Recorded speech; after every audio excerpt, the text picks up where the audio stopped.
আসসালামু আলাইকুম এভরিওয়ান। আজকে আর একটা ভিডিও নিয়ে আইছি। আমি খিমা দিয়া দেখতে পারা খিমাতে দইয়ার রাখছি সবটা। আজকে একটা আমি সমোসার পুর বানাইমু চিকেনের খিমা দিয়া। তো সব কিছু রেডি করে রাখছি। আমি জাস্ট অনলি আলু আর পেপার দিয়া এটা খিমাটা রান্না করবো।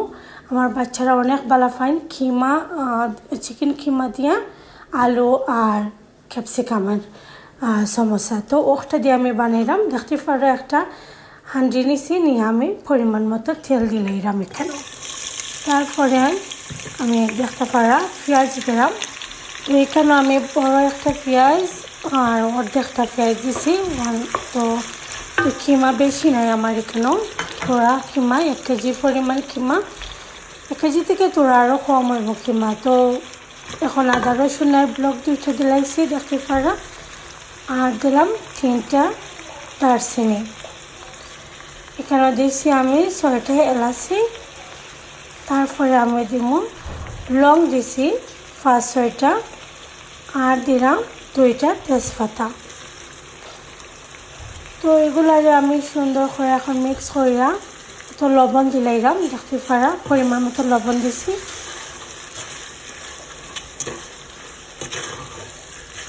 তখন সুন্দর করে মিক্স করে দিলাম। যত সময় পর্যন্ত পেঁয়াজটা ভালো করে মরছে না তত সময় আমি রান্না করছি এটা।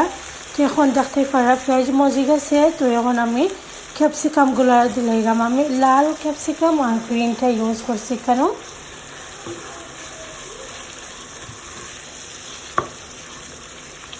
তো এখন এটারে আমি সুন্দর করে মিক্স করবো। আর যে সময় ভালো করে মজি যাইল দেখলাম, তখন আমি ক্যাপসিকামটা ভালো করে সিদ্ধ হয়ে যার ওই টাইমে আমি দিলাইলাম আমি কাঁচামরিচ। তো আমি এখানেও 6-7টা কাঁচামরিচ নিয়েছিলাম, নিয়ে আমি ছোটো ছোটো করে কিউব করে কাটতে রাখছিলাম। এখন আমি মশলাও দিলাইলাম, কারণ পেঁয়াজ একবারে মজি গেছে দেখতে পারা। তো হলুদের পাউডার দিছি আমি 1.5 টিস্পুন। তারপরে দিছি কারি পাউডার 2 টিস্পুন দিছি। তো এগুলো আমি সুন্দর করে এখন মিক্স করে এখন আমি বাকি মশলাও দিলাম। ধনিয়া পাউডার দিছি আমি 1 টেবিল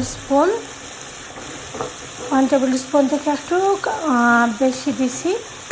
তো